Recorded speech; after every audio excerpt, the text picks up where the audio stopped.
Hydrogen chloride molecules are polar. When HCl molecules in the gas phase are cooled, the kinetic energy of the molecules can no longer overcome the dipole-dipole forces between them. The opposite ends of the molecules attract each other and coalesce to form a liquid.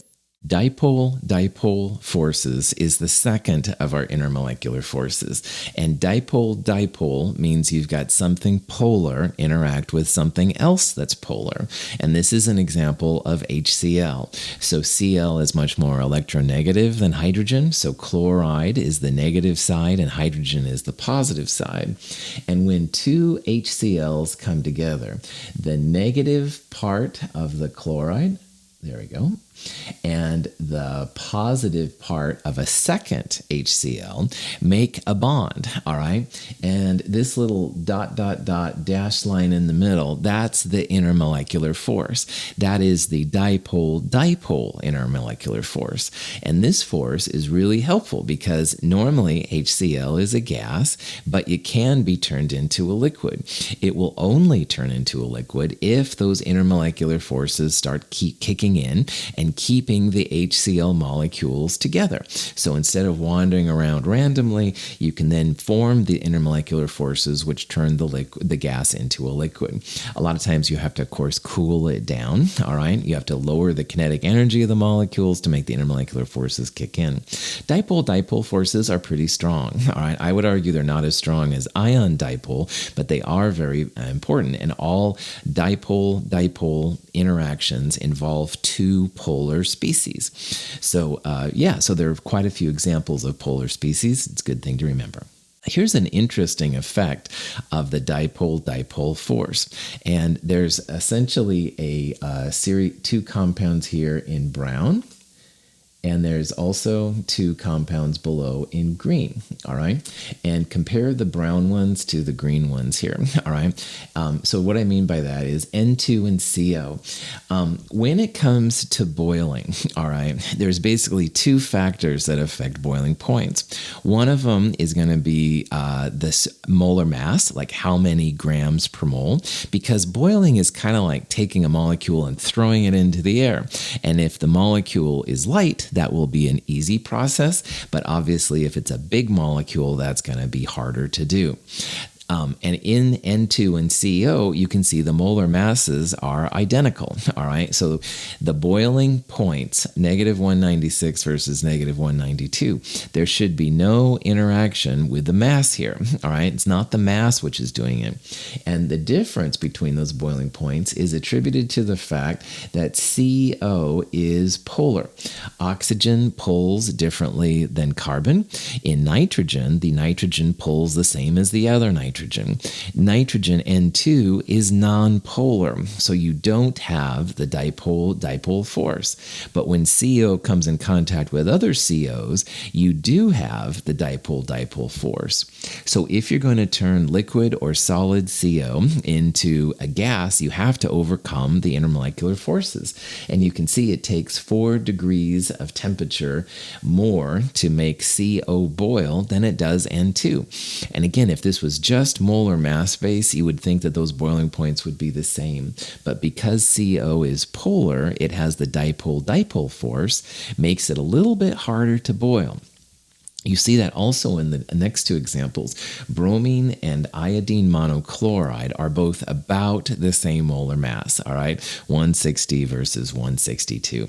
But look at the difference in the boiling points. It's almost 40 degrees, like about 60 to about 100, all right? That's a big, big difference. And that 2 gram per mole difference in molar mass is certainly not going to be enough to do it. ICl, once again, is polar. So ICl is going to have dipole-dipole forces working on it, and bromine does not. Bromine and nitrogen are both nonpolar. So ICl is also experiencing dipole-dipole interactions. That's why that boiling point is so much greater than the almost identical molar mass bromine. Here's a question you might see from this chapter. The strongest intermolecular force in acetone is, and there's all these different names right here, and we're going to go through what these names are so far. So what you need to do in this structure, on this problem, is you should ideally find out if the molecule is polar or nonpolar. And one way to do this is just to draw good old Lewis structures. We're still in Lewis structure world. If you do that, you'll see that acetone has a double bond O in the middle. There's a methyl group on both sides. That's what the CH3 there is, and that's what the CH3 right there is. And then there's a carbon-oxygen double bond. And again, my drawings are so bad here, I apologize, but this is a ketone, if you remember from the organic chemistry chapter. Anytime you have a carbonyl, all right, and that can be ketones, aldehydes, carboxylic acids, etc., etc. But anyway, carbonyls always make the molecule polar. All right, so C double bond O is enough to make the whole thing polar. And things that are polar are going to have an intermolecular force best described as dipole-dipole. The ion dipole force, the first one, would be for something like a potassium ion, K+, and water, something with an ion charge and something polar. And the other three down there we're going to look at here in a little bit. So if in doubt, draw the Lewis structure out, see if you can find if the molecule is polar or nonpolar. Acetone is certainly polar. We would expect it to exhibit dipole-dipole force. Dipole-dipole is pretty strong, but you can get an even stronger version of dipole-dipole if you have a hydrogen connected to the right kind of atom.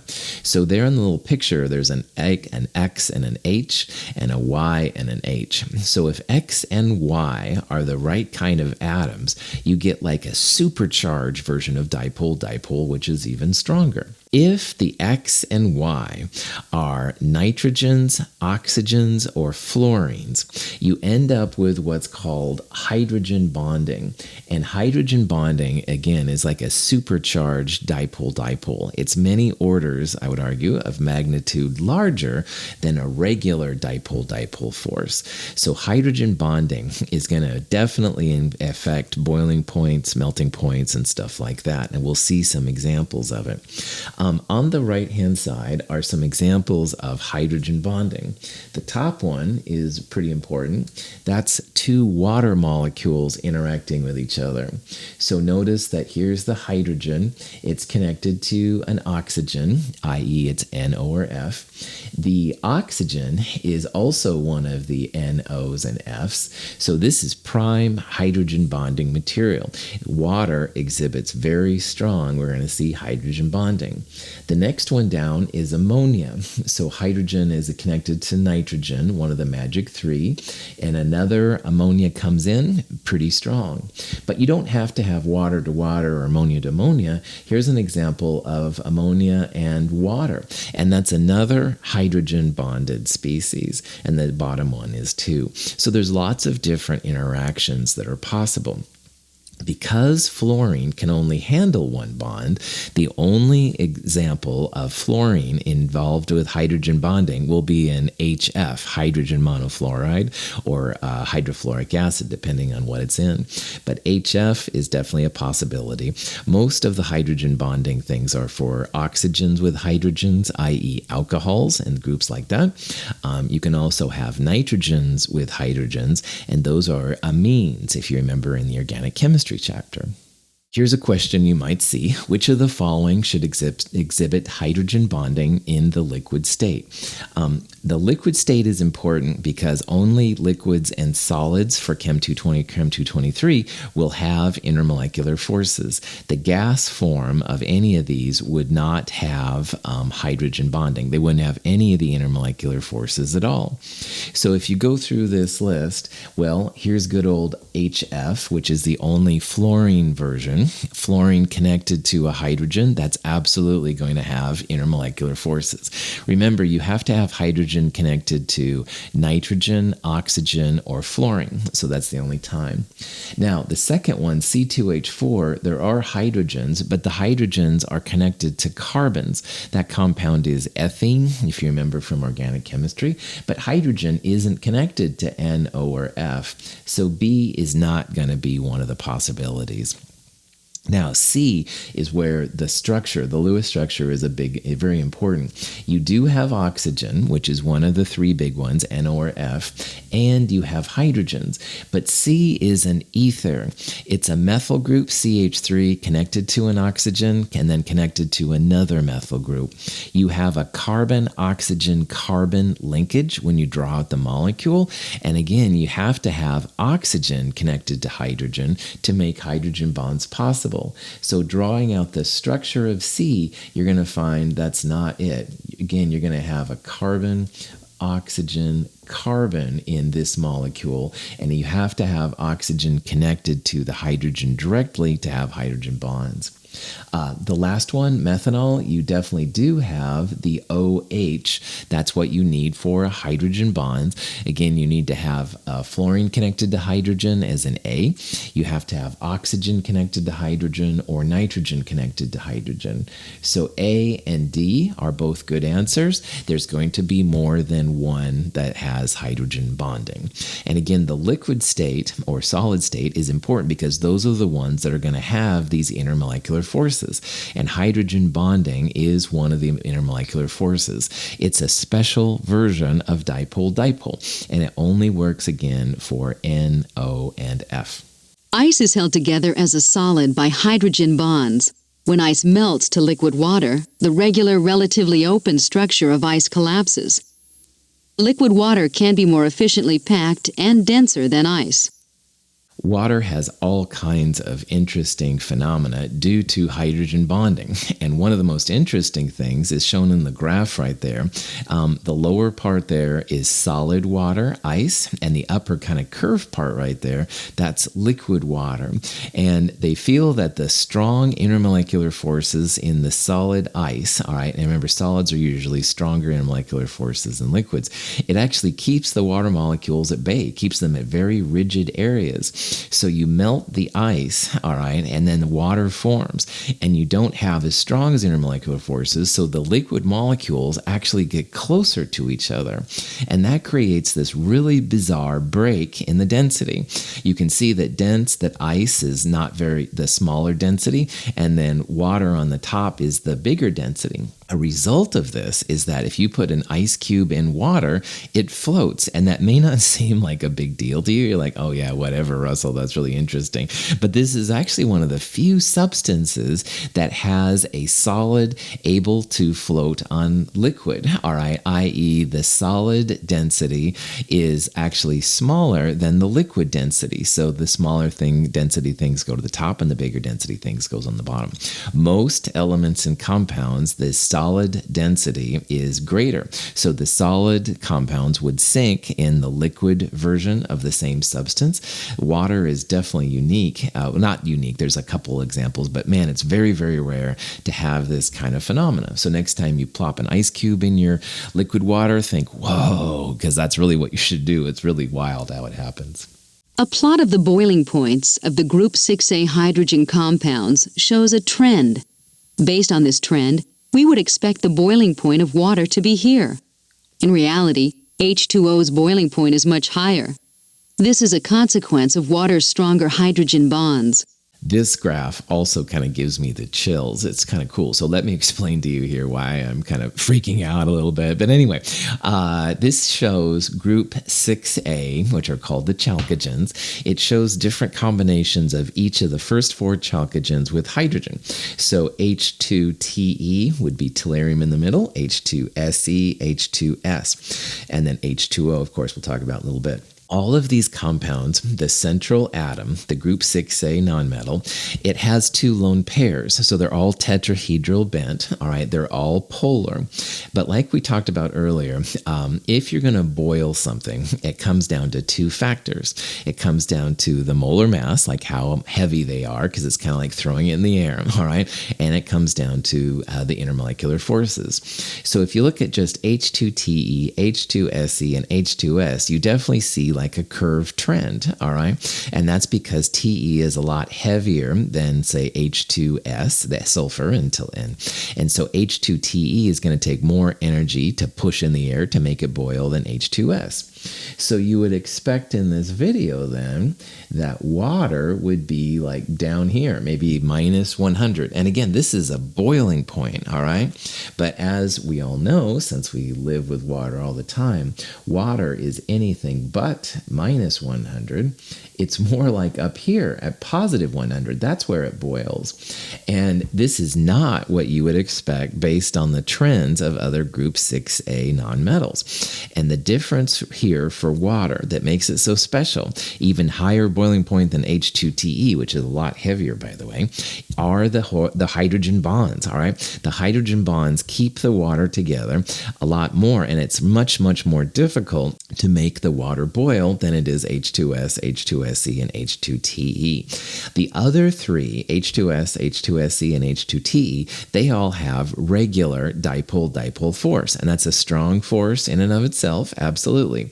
But because water has this supercharged hydrogen bond version of dipole-dipole, that makes its boiling point just crazy high, crazier high than even the H2TE, which is quite a few grams per mole larger. So hydrogen bonds and stuff, in addition to having the weird ice floating on liquid water phenomena, also creates boiling points, which are much higher, which is kind of cool.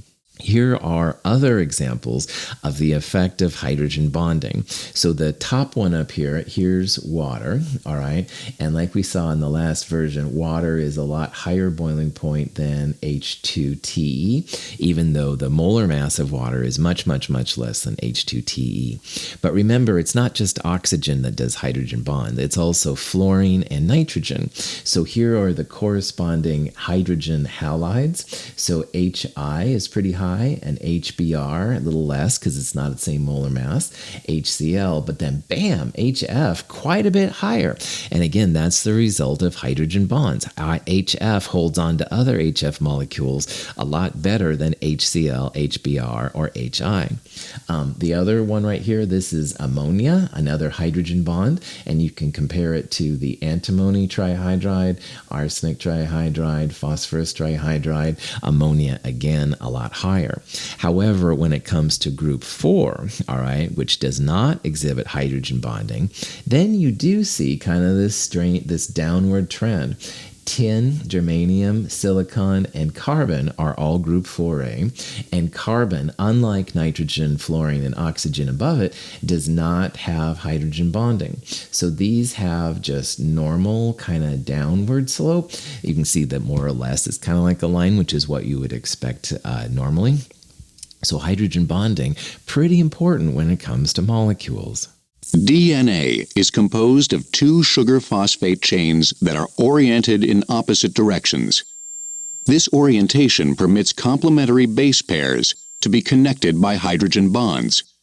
Hydrogen bonds are responsible for the helical shape of the molecule. Hydrogen bonds actually keep our DNA together, and that's no small feat. These hydrogen bonds are strong, so it keeps the sides of the helix together, but they're also not so strong as to keep like differences and DNA changes and stuff to happen, which is cool. In 2013, they actually started some pictures, if you will, of actual hydrogen bonds. The lighter white ones are actual intramolecular bonds, but the intermolecular hydrogen bonds are these kind of wispy little white things that hold them together. And that's kind of cool. So this is a home movie picture, if you will, of hydrogen bonds, and chemists get all excited by it. Woohoo. But anyway, they are important. They keep a lot of things together. And in biochemistry, you'll definitely see a lot more examples of the importance of hydrogen bonds.